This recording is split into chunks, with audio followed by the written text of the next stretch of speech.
Welcome to Series 2. Sorry, I'm refusing to call it a season. I just can't do it. Of the podcasting masterclass from Ginger Wizard Productions. I'm Nick Wilmshurst and I make podcasts for other people for a living. I used to work in BBC Radio for more than 20 years and now I'm bringing all of that experience of working with sound and getting the best from people to you. In this series, we're going to look more in depth at the tips and tricks you can use to make your podcast sound great by speaking to people who really know what they're doing. Coming up in this episode... And I go in and I'm like, dush, dush, dush. This is everything that I've heard this week. This is everything that I think about it. Give me more. I want more. And maybe more importantly, this. If you're doing an interview with the Prime Minister and I'm screaming at the radio, ask her where she's been. Ask her where she's been. I've not done my job. Frankly, I might as well put my fader down and go home because I'm not doing my job. And before we get stuck into today's episode, which is all about hosting, an ask of you, please leave me a review and subscribe. It really helps us out. And of course, you'll be the first to know when a new episode makes its way to your favourite platform. It's a win-win-win. And don't forget, if you hear something you want to comment on, a suggestion of something I should cover, or maybe you just need my help, you can email me, nick@gingerwizard.co.uk.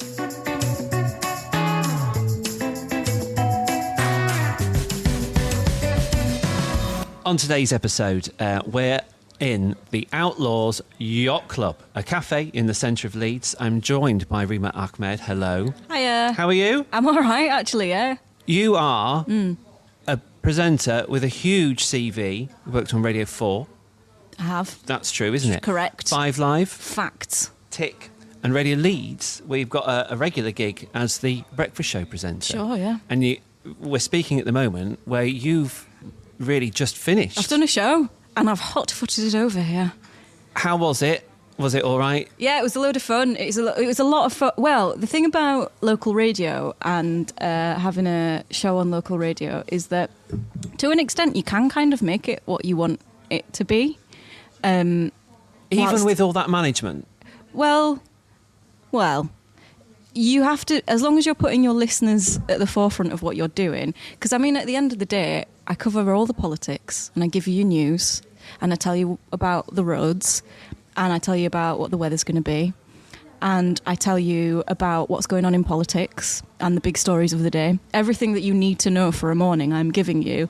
And then just on the side of that, I'm going, oh my God, have you seen this online? How hilarious. Someone sent us a voice note and we made a techno song out of it this morning. Oh, I missed that. Yeah, it was great. So all of that silly stuff is going on sort of parallel to all of the business end of things. And your competitions, obviously. And the competitions, the quizzes, like it's all going on. And I think it's what a listener sort of deserves on a morning. It's what they want, Rima. It's what they want. I missed out 2 things there on your... I mean, you know, there's podcasting as well. You've done a bit of that. And comedy writing. Yeah. Which is exciting. Yeah. How's that going? It's not going at the moment just because I have other things happening. Oh. So I do a lot of writing. I do some sitcom writing and I wrote a short film last year. And the issue with wanting to do all the things is that sometimes you have to choose to only do some of the things. Right, I see. For the time being. So, yeah, I wrote for the News Quiz Show and the Now Show on Radio 4 and some other bits as well. And that's really fun, but it's quite a different skill altogether. Is there a lot of ego in that room? So much ego. And I think that's something that I don't really have a lot of patience for. Egos can be quite irritating. Yeah, it's really irritating. It's like, oh, grow up. But I mean, you know, let's talk about ego for a minute, because you've got to have, I think, somewhat of an ego to do what you do. You've got to be like slightly a narcissist to think that you talking for 4 hours is what people want, right? Like, that's the baseline of it. And whilst I try and think of myself as a normal human being, like quite well adjusted, I surely must believe that I'm interesting enough. You are quite interesting, aren't you? Thanks, mate. Well, I know you are. Because, I mean, you know, before doing this, before being a presenter, you were, and I'm not sure how widely this is known, but you were a solicitor. You worked in law. Well, yeah, I mean, I was in the legal sphere, and that was like a completely different life to this. So I do have actual skills. Well, no, Nick. it's something to fall back on. No, it's not. I'm never going back. If you are my parents listening to this, I'm never going back. I'm the same because I used to drive vans. So it's the same thing. Yeah, no, thing. you're right. No, you are it's the right. Same thing. It is something that you could fall back on, but Yeah. are you going to fall back on it? Wouldn't mind. I Really? like a van. Do you? Yeah. Do you know, we could swap, because I think I'd do well in a van. Do you? Yeah, because I love listening to the radio and like podcasts and stuff. Yeah. And so that's what I'd spend all of my time doing. So from time to time, I guest host Pick of the Week on Radio 4. Yeah. And it is genuinely the best gig. Because I think what usually happens is that you get a load of celebs on there, right? Yeah. And, you know, not to, you know, pull the curtain back too much, but celebs are told, like, oh, this has been good this week on the radio. Maybe you should listen to this. Yeah. And I go in and I'm like, dush, dush, dush. This is everything that I've heard this week. This is everything that I think about it. Give me more. I want more. For like an entire week. So that you just get paid to listen to radio. Wow. It's like the dream, mate. The reason I brought that up, obviously, is Yeah. because you had, what seems like was a proper career. You know, Yeah. that you were doing all the legal stuff, Yeah. and that's well respected, highly paid. And then you started talking for a living into a microphone, which I suppose there's the Yeah. difference. There was a bit of a break between those things. I went off and sort of lived a bit of a life before I started talking into a microphone for a living. But I think, well, you know this, Nick, is that a lot of people in radio love radio so much and have their entire lives, and it's what they've wanted to do forever. Are you one of those people? I had a radio station at 7 years old. Sure. Nicky AM. Great. Still got it. The copies. Nicky AM, we're listening. This is it. I can lend it to you if you want. I'm good for now, but this 100 is what radio people do to me. 150 of those episodes for you. 150? Yeah, hour long. Some of them are on... Are they on cassette? Yeah, some of them are on C90, so they're like an hour and a half. Wow. Yeah. Anyway, please don't take my interest for wanting to hear this stuff, because I don't. Oh. Because every anorak in radio does this to me, where they're like, when I was 5 years old, I'd sit down and I'd listen to Ken Bruce, and I'd be like, that's really nice. And there is obviously so much that someone is bringing to like the industry if they've loved it for that long and they know it inside out. But the truth is that I came to it pretty blind. I came to it sort of being dragged kicking and screaming. I didn't think that I wanted to do radio. I didn't think that I was interested in it. But once I was in it, I realised what a thread radios had played through my life and what it had meant to me in a way that I didn't really realise. And I think that helps me. I don't know if it helps me be a better presenter. I think it helps me be a more well-rounded person in the job that I do, because I understand that there are people who listen to me who aren't hanging on my every word, but who just need a bit of something. And if I can give them a bit of something, then that's my job. And also I think it helps if you have lived a life outside of radio. I think it gives you a different perspective, doesn't it? Which is something that a lot of people that come to, starting a podcast, for example, don't probably realise that they don't have to be radio person or, mega host from the get-go. You can bring your own experience into doing this. Yeah. And actually, that's really helpful and good. Yeah. Yeah, I don't think that I could do what I do now without having like a really good sense of myself, I think, but also of like having a few life experiences outside of it. Like if I'd at 21 had just been behind a mic, I don't see how that could sound good. Can we talk about... Well, first of all, let's remind ourselves that we are actually in a cafe. Isn't this it's nice? This. I came... So one of my mates... I don't know if I should say this. One of my mates threw a party here that wasn't quite a hen do, Right. but was a party before a wedding. So the last time I was here was in 2017. Now, the thing about this is that I was actually the one who introduced them. So if you can imagine the last time I was here, I was milking it for all it was worth. I was like, and the happy couple, and Cupid over here. I did a speech. Oh, wow. It was a whole thing. Where did you stand? I was over trying there. to imagine it. I was over there. Near the hairdressers? Yeah. And it was a really nice night. Anyway, they're divorced now. Oh. Wasn't expecting that end. I just didn't know how to add that to the story, so they are, unfortunately, not together. One thing I would like to point out, Sure. though, because we just dropped that bombshell there and sort of moved on, is that this is a cafe with a hairdresser's. It's It's a bit yeah, weird. but you're saying that like it's near the bar. Oh, yeah, no, It's that's got its true. own bit. It's It's round the corner. it's sealed off. Yeah. Should we go in there? Like, I'm just looking at your hair and I'm just trying to make a decision as Easy. to, hello, listen. This is, Looks good. I would say, this is the best it's been kept for a long time. Luscious, Luscious. if anything. Yeah. Thanks. Maybe just go around and show them then. What do you think to this? Is it Just be time? like- I think that could work. Why didn't more people should walk into hairdressers and just do a full spin? And then be like, what do we think? Let's talk about podcasting and presenting and stuff. Because I do keep talking on these about how key preparation is. It's kind of essential when you're doing this kind of thing. And you work on a daily show, a daily live show with loads of guests. How do you make sure you're on top of it all? Because there's a lot going on there. Yeah, there is. I think the first thing to know is when you're broadcasting 4 hours of live radio a day, that's 20 hours a week. Yeah. Quick maths. Well done. Thank you. So it's that kind of thing that you've got to be good at on the radio now. When you're doing that much live radio and you're covering so many issues, the fact of the matter is there'll be some stuff that you just don't know about. But actually, my job, a lot of the time, is to be a conduit. My job is to ask the question that you would ask if you didn't know what on earth was going on. So sometimes that can work, but when it comes to the serious stuff, when it comes to like politics and when it comes to holding to account of someone who's in charge somewhere who, deserves to be asked really difficult questions, it is my job to be across it. I'm sure lots of different presenters and broadcasters deal with it in different ways, but for me, I am genuinely quite interested in politics. I'm genuinely quite interested in the world. I'm interested when something weird happens or when something bad happens. I want to know the ins and outs. I want to know who's in charge and who should be in trouble, all of that stuff.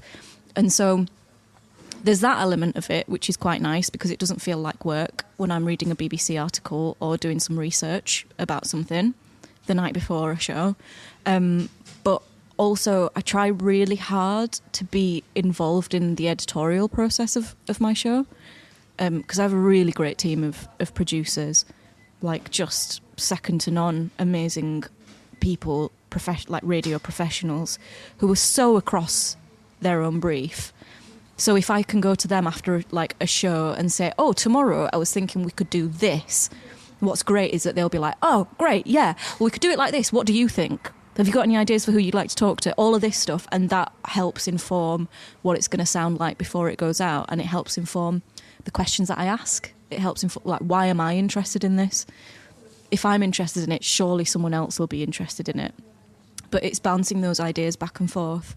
And yeah, prep is sometimes just prep. It's not sexy. Sometimes you just got to sit down, do a Google search or more than that and figure it out. Do you ever have you ever found yourself in a situation where you've done nothing? Yeah, all the time. And And smashed it. And how do you get out of it? Yeah. What do you mean? I've done nothing and it's gone badly? No, I mean, you just suddenly you're in a situation where a guest has just been plonked straight in front of you. Yeah, it happened this morning. It happened this morning. So what's your thought process there? How do you think? Right, okay. What's your automatic go-to? This is what I'm going to do, and this is how I'm going to question this person. So it depends. Again, it completely depends on who they are. But this morning, I won't name any names, but there was a guest that was put in front of me who was an athlete of some note, and it was something that had been booked, but it was sort of last minute, and then it turned out that we didn't have a cue, and a cue is something that gets me into a story, usually a line or two where I tell you, and next I'm talking to this person, and this is why I'm talking to this person, and also this is why you should care.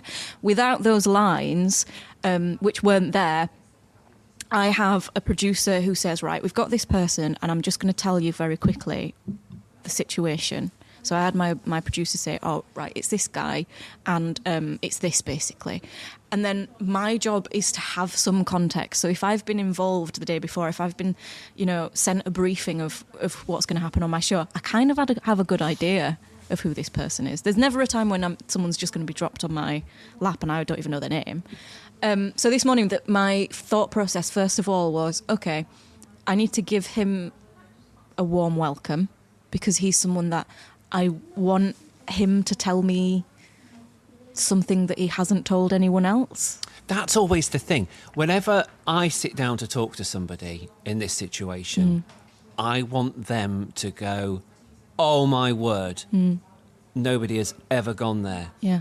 Has that ever happened to you? But not always, though. Like sometimes a chat is just a chat, and I think sometimes journalists and broadcasters can get so focused on getting a line that they forget that they need to sound good having a chat. In the end, I did get a line from him, but it was from a completely human angle of like, so what's going on with you? Like, give us the update. And it was really refreshing and it was really honest. And I think that you need to have a sense of intuition of like, you get a real sense of the person within the first 15 seconds of talking to them. And for me, I just know where to take it in terms of the questions that you ask and how you handle that person. Sometimes people need cajoling. They need like really bringing out of their shell. And sometimes people come on air and they're really ready to tell you stuff. And not all of it is stuff that you care about. Like, not all of it is stuff that actually matters to the story that you're trying to tell.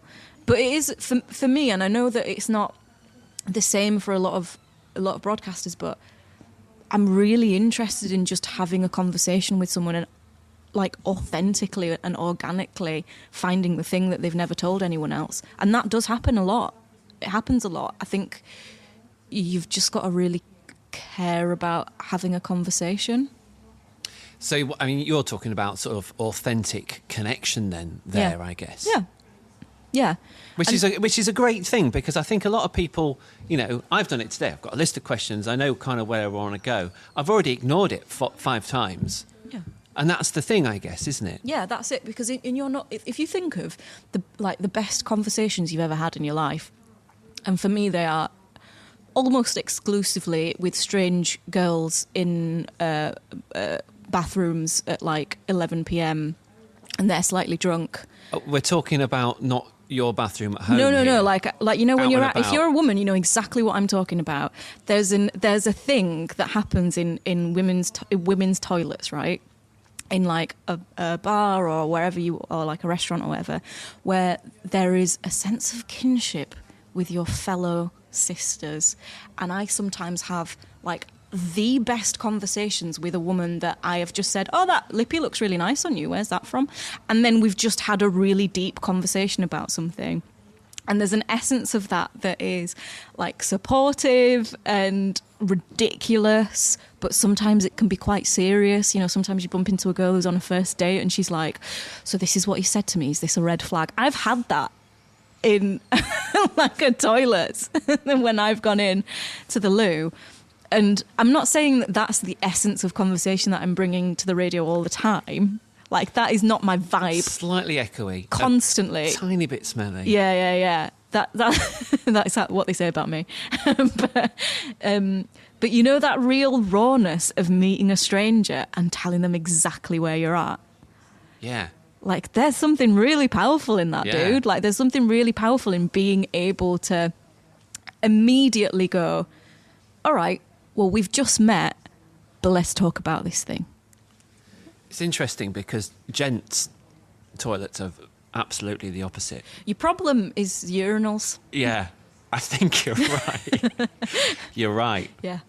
I prefer a cubicle anyway. I mean, I didn't really want to go there. Well, listen, seeing as we're doing this, I will, you were saying that you want something that your interviewer's never said before. I don't think I've ever said this. Great.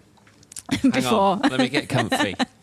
On a podcast or any other broadcasting situation. I have a weird fascination with urinals and urinal culture. Right.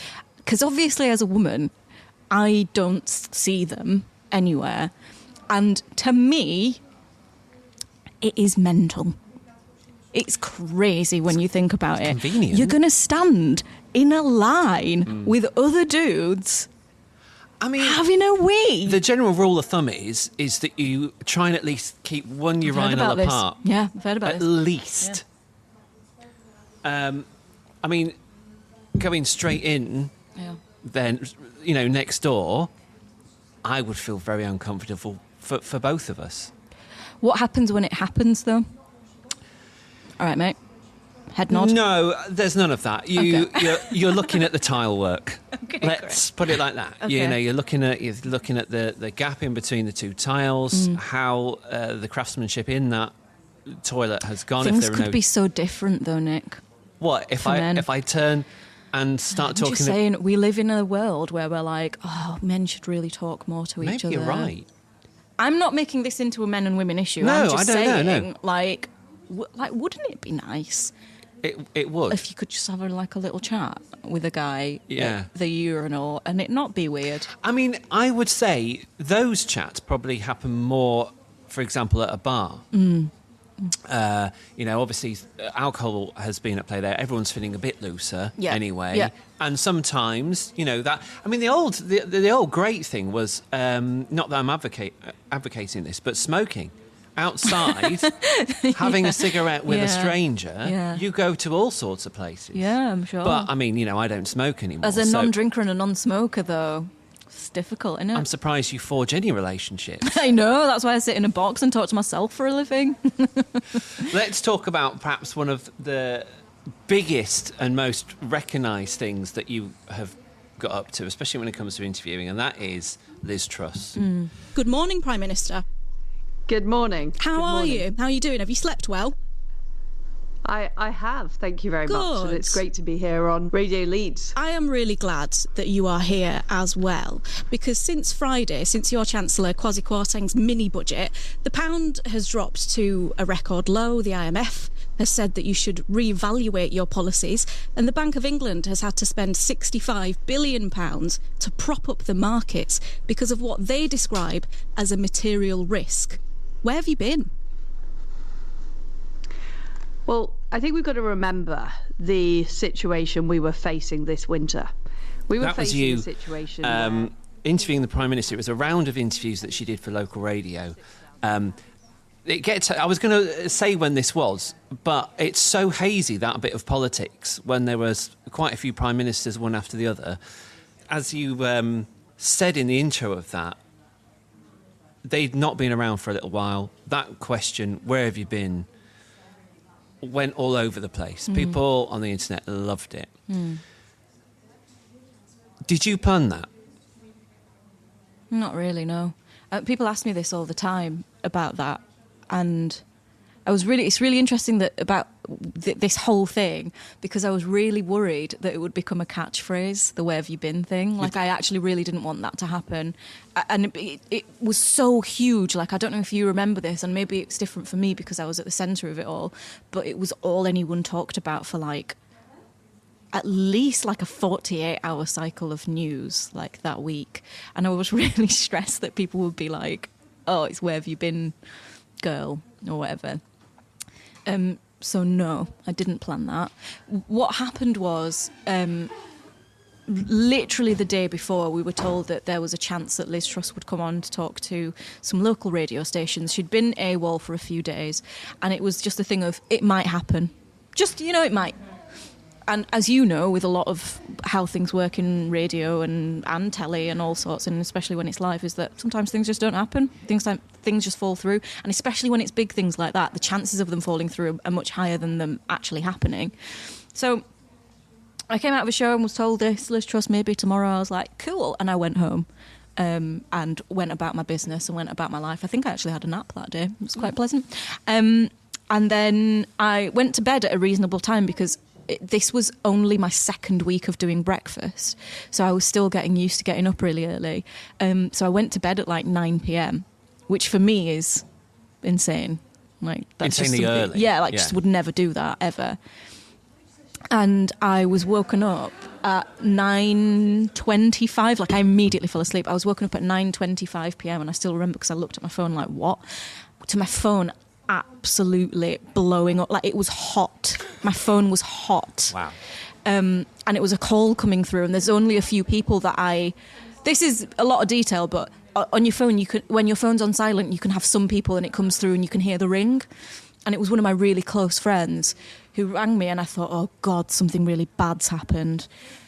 And she went, mate, are you talking to the Prime Minister tomorrow? And I was so waiting for her to give me bad news about something that I was like, what? Like, I couldn't really compute.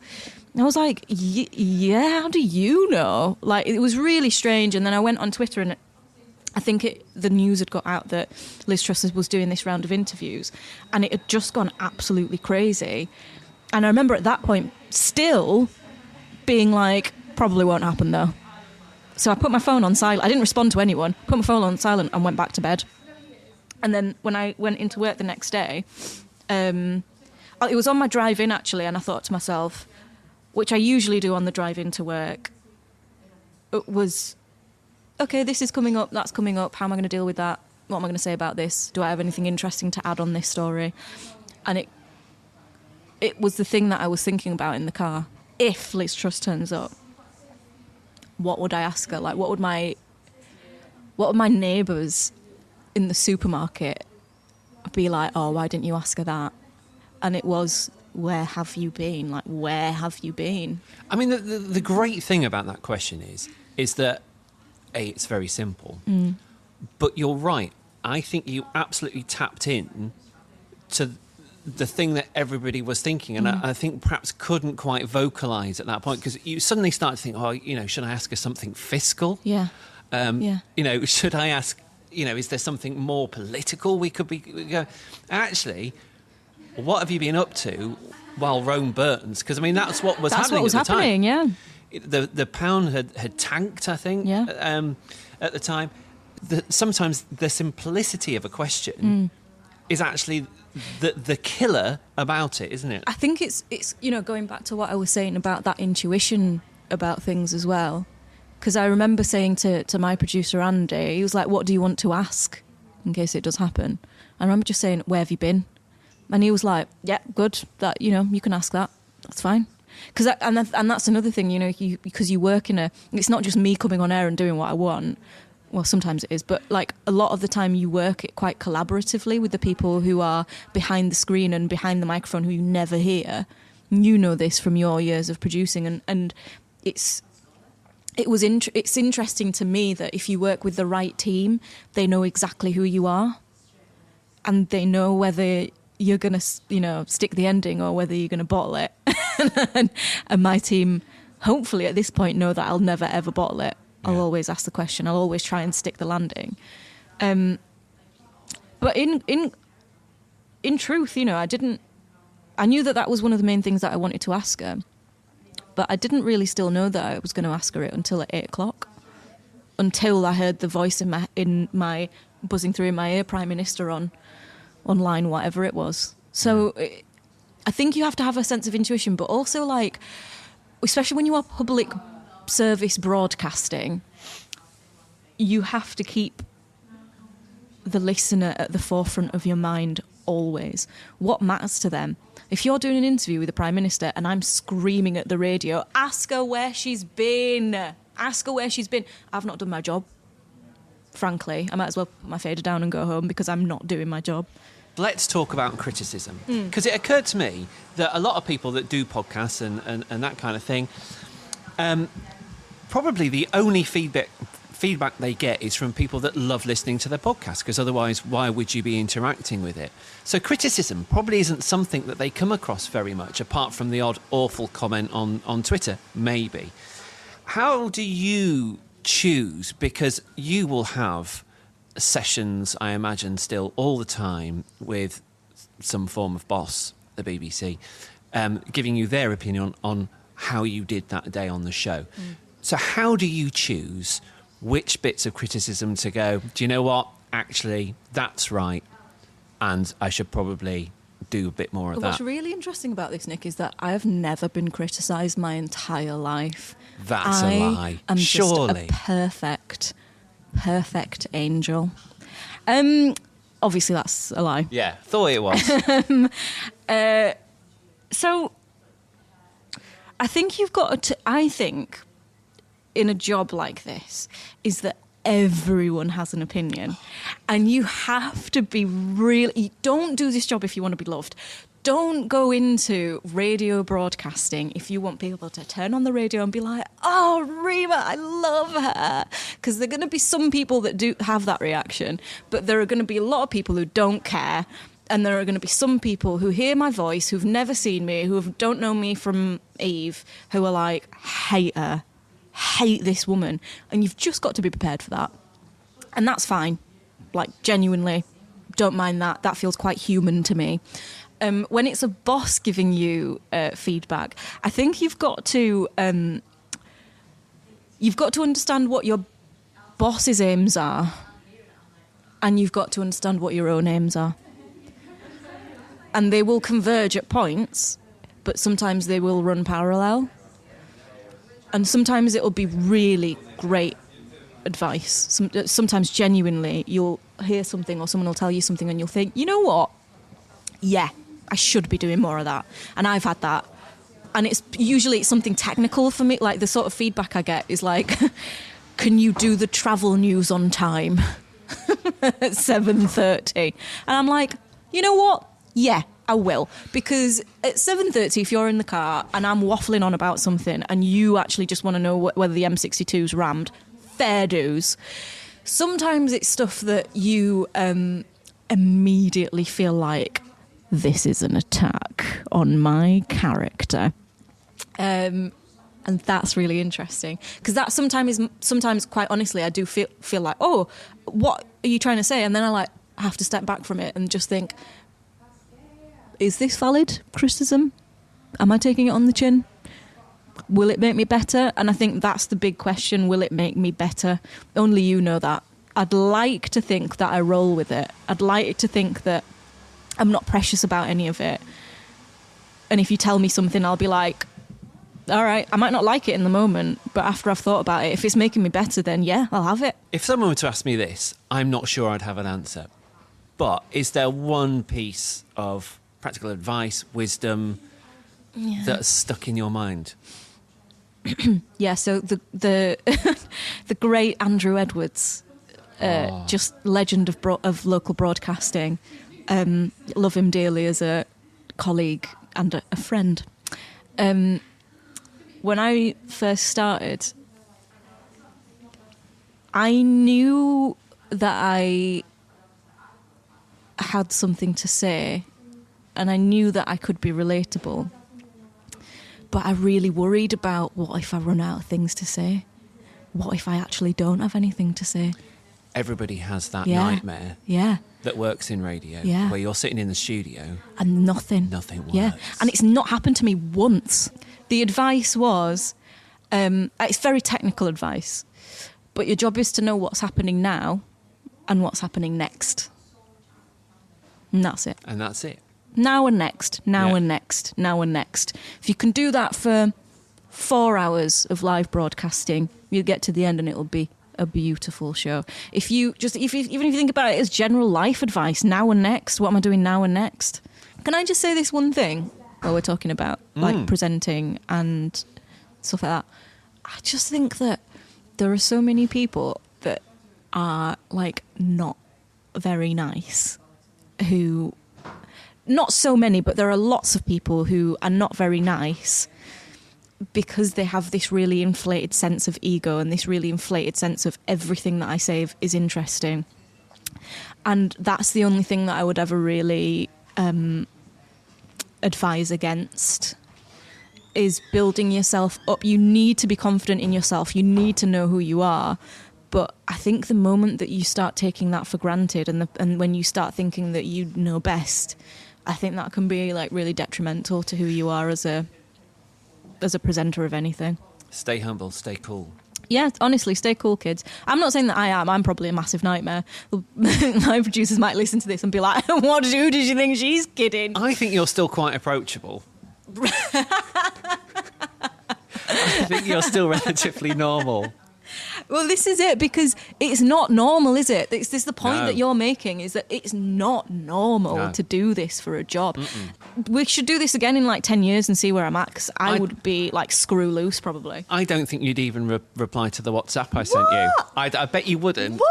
Right, okay, this day... I wasn't going to respond this time, mate. I don't know what you're talking about. I was like, I could probably pretend that I didn't see this. I'm going to, like, okay, I don't even gamble, right? Right.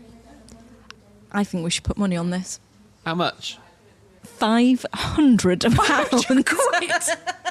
Are you mental? £500, which with inflation... 500 quid on that. Mate, listen, I don't know where I'm going to be in 10 years. Could be doing really well. Could be... in a really bad spot. Van driving. I'm going to need the 500 quid. Rima, it's been lovely talking to you. Thank you for graciously agreeing to come down and see me. One thing you could say to somebody who was maybe thinking about doing a podcast, they've got something to say, they feel like they could talk to a lot of people about it, what would you say to them? Do it. Why not? What have you got to lose? If you think that you are a person that has something to say it and then figure it out. Figure out if it was any good, and other people will tell you if it's any good or not as well. But I think just do it. And I think also, if you are someone who has no links in any industry, if you're someone from maybe a working class background, or, you know, a background where it's really difficult for you to figure out how you break through. Things are really difficult right now, and that is just the reality of it. It's really difficult, isn't it, to do anything creative? And we live in this age where you can literally just make a podcast. You can just do the thing that's in your mind. So everything that you can do it. That was genuinely the best bit of this chat, and you've saved it right to the end, which is great news. Do you want to do it again? What else should I have done better? What, you? Yeah. No, you were fine. I'm just saying that was the most insightful bit, and I enjoyed it. Thanks. Rima, it's been a pleasure, mostly. Thank you very much indeed for your time. I knew it would descend like this. I kind of did too. Thank you. Thank you. What a journey. Thanks to Rima for appearing with us this week. And that's all from me for this episode. Be sure to review and subscribe to the podcast. It's always great to get your feedback. And we will return in the next episode when we take a behind-the-scenes look at producing your podcast with the person behind The Jeremy Vine Show. See you then.